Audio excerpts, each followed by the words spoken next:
Tidiane Diaye, j'ai presque envie de dire, chacune de nos rencontres provoque débat, puisque la dernière fois, je vous avais reçu pour un de vos livres, Les Falachas, la 13e tribu d'Israël. Vous êtes venu avec un nouveau livre, publié toujours chez Gallimard, Continent Noir, et vous l'avez intitulé « Le génocide voilé, enquête historique sur la traite négrière ».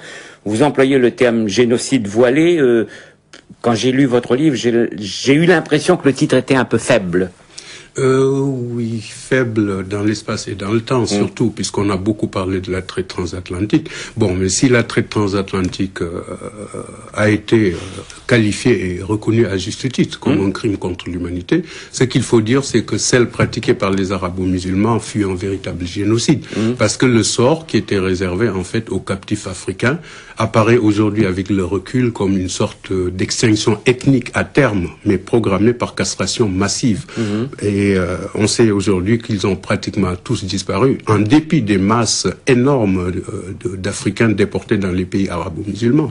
Voilà pourquoi j'ai préféré utiliser le terme de génocide. Parce que si vous avez 17 millions de déportés et que par la castration massive, vous n'avez qu'une minorité de Noirs qui a réussi à survivre en terre d'islam, alors que de l'autre côté, je parle de la traite transatlantique, vous avez aujourd'hui 70 millions d'individus qui sont descendants ou métis d'Africains qui peuplent le continent américain, des États-Unis jusqu'au Brésil, passant par les îles de la Caraïbe, alors que dans les pays arabo-musulmans, on n'en trouve plus trace. Alors vous dites d'ailleurs, qu'il serait grand temps que la génocidaire traite négrière arabo-musulmane soit examinée et versée au débat au même titre que la ponction transatlantique, parce que ça c'est un pan de l'histoire qui est quoi, méconnu, caché volontairement, occulté, qui a été volontairement, c'est sûr, et cette amnésie volontaire de la part des élites noires sur la question peut s'expliquer par le fait que beaucoup de chercheurs ont encore du mal à passer d'une vision mémorielle affective de cette histoire, évidemment pour des questions de solidarité religieuse,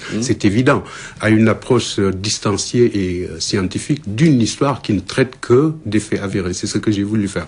Alors personnellement, j'ai dû croiser des variables comme les témoignages directs d'explorateurs comme Livingstone, comme Stanley ou Monseigneur Lavigerie, sans oublier aussi les témoignages directs des marchands arabes qui opéraient à partir des centres de fabrication d'eunuques. Et j'ai dû croiser toutes ces variables avec des travaux beaucoup plus récents d'un historien américain que vous connaissez bien, mon confrère Ralph Austin. Et il faut dire que le bilan est terrible, le bilan est terrifiant. Rien que pour le Sahara, on peut évaluer que 9 millions de captifs ont dû être transportés dans des conditions inhumaines. Et dont 2 millions ont péri ou alors sont restés en bordure du désert. Alors pour ce qui est de ce qu'on appelle la traite orientale, qui s'est déroulée dans les régions proches de la mer Rouge et de l'océan Indien, on évalue environ à 8 millions le nombre de victimes. Donc le bilan est lourd, puisque globalement, on arrive à un chiffre effrayant de 17 millions de morts, de déportés ou de castrés par les Arabes. C'est donc un génocide. Vous le dites d'ailleurs, vous dites on va pas faire un hit parade de ceux qui ont été les pires, mais vous, enfin, je résume. Disons qu'il n'y a pas de degré dans l'horreur, ni de monopole de la souffrance, mais la page devrait être écrite. Vous dites que pour l'Afrique noire, la traite arabo-musulmane a été bien plus dévastateur que la traite transatlantique. Oui, puisque si on se fie aux statistiques de Philippe Austin, on arrive environ entre une fourchette de 9,6 millions à 11 millions de déportés arrivés à bon port. Nous savons ce que sont les dégâts collatéraux, à savoir que pour un déporté arrivé à bon port, il y eut 3 morts, soit des guerres d'approvisionnement, de l'incendie des villages, des greniers et des épidémies qui ont suivi. Alors que pour la traite transatlantique, dès le début, il y avait un climat qui permettait, si vous voulez, ce racisme et cette volonté d'éliminer un peuple. Parce que vous avez des érudits arabes comme Ibn Khaldoun, qui était le savant arabe le plus célèbre du XIVe siècle. Eh bien, cet homme avançait l'idée selon laquelle les Noirs appartiennent au peuple à caractère bestial. Il les traitait d'ailleurs de sous-hommes et d'anthropophages. Alors, il prétendait que les seuls peuples qui étaient adaptés à l'esclavage étaient les nègres en raison d'un degré inférieur d'humanité et que leur place était plus proche du stade animal. Alors, devant ces inepties, il faut dire qu'aucune voix sérieuse dans le monde arabe ne s'est levée pour défendre la cause des Noirs. Parce qu'à l'inverse des philosophes de l'époque des Lumières en Europe, il faut dire que dans le monde arabe, dans leur quasi-totalité, les intellectuels étaient marginalisés sur la question. Ils avaient donc abdiqué face aux obscurantistes et autres doctrinaires de la foi. Évidemment, dans un tel contexte, l'opinion de Ibn Khaldoun et d'autres penseurs de la même mouvance faisait autorité et finissait même par être adoptée par la plupart des nations arabo-musulmanes. Ce qui explique donc que les traitements inhumains et la mutilation généralisée des captifs étaient acceptés. Et ce qui explique aujourd'hui que le résultat est qu'ils ont disparu en Turquie, en Iran, au Yémen, et j'ai pu vérifier qu'on en trouvait très peu en Arabie Saoudite et en Afrique du Nord. Et on voit aujourd'hui encore ce génocide, il faut surtout ne pas trop en parler, et surtout il ne faut pas choquer le monde musulman, le monde du pétrole. Je pense que l'approche scientifique objective consiste à ne pas traiter l'histoire de deux manières. On a beaucoup parlé de la traite transatlantique. Vous, c'est ça que vous voulez, hein. Vous dites ce que vous voulez dire, c'est que il y a eu la traite, qu'elle soit transatlantique ou qu'elle soit celle-là qui a été pire. Qu'elle soit arabo-musulmane. Voilà, donc il faut mettre les deux calamités sur le même, tout en gardant présent dans l'esprit que les premières victimes de cette calamité furent d'abord les Slaves, que les Marseillais et les Vénitiens allaient raser dans les territoires d'Europe centrale et orientale pour les vendre dans le monde arabo-musulman. Comme on sait, ça a duré toute l'époque carolingienne sous les monarques saxons Henri l'Oiseleur et Othon Ier. Il a fallu l'émergence d'États européens puissants dans l'Europe de l'Ouest et puis l'arrêt de l'expansion islamique aux Pyrénées pour que ça s'arrête. En fait, la traite arabo-musulmane, la traite négrière arabo-musulmane n'était que le prolongement d'une autre traite transeuropéenne. Donc toutes les victimes doivent être dénoncées, mais toutes les traites aussi au même niveau. Et pour vous, célébrer Malcolm X ou Farrakhan, c'est bien ça, c'est peut-être ne pas vraiment trop savoir ce qu'a été l'histoire. Je pense que c'est un contexte différent.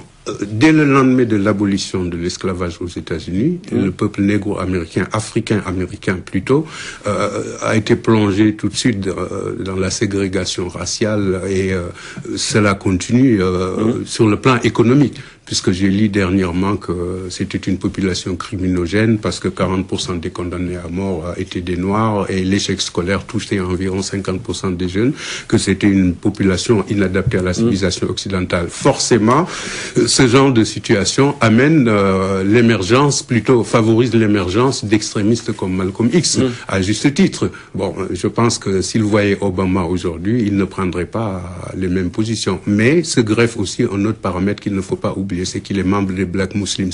Et quand je parlais tout à l'heure d'amnésie volontaire d'élite noire sur la question, c'est que la variable religieuse vient fausser un peu le problème. Ce qui explique qu'on ne le dénonce pas aux États-Unis. Et là, la traduction de l'ouvrage risque de faire des vagues.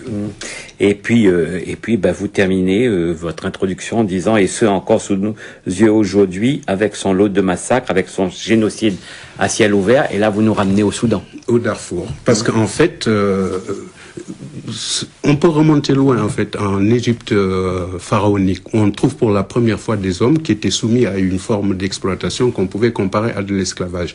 Parce que après les Hébreux, il faut se souvenir que les Égyptiens avaient aussi réduit en servitude de nombreux peuples voisins qui étaient originaires d'Éthiopie ou des régions soudano-nubiennes, comme le Darfour.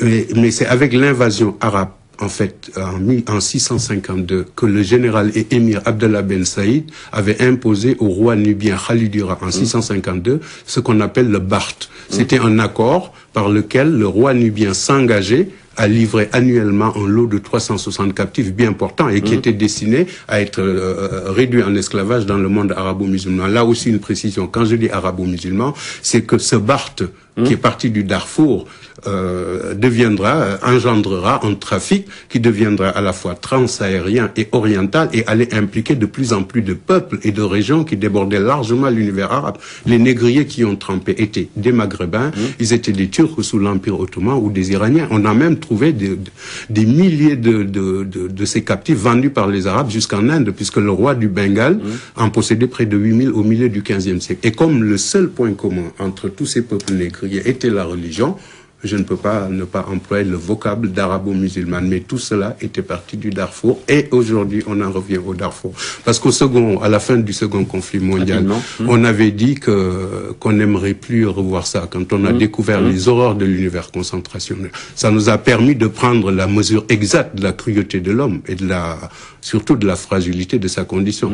Eh bien, une chose qui paraîtra tellement absurde aux historiens futurs, c'est qu'au Darfour, sous nos yeux, en 2008, eh bien, on continue ce nettoyage ethnique et les instances internationales palabrent sur des questions de procédure. Merci Tidiane Ndiaye. Je rappelle que ce n'est pas un roman, c'est une enquête historique. Ça s'appelle Le génocide voilé. C'est publié chez Gallimard, Continent Noir, et c'est un livre qui va faire débat, ça j'en suis certain. Merci beaucoup. Merci.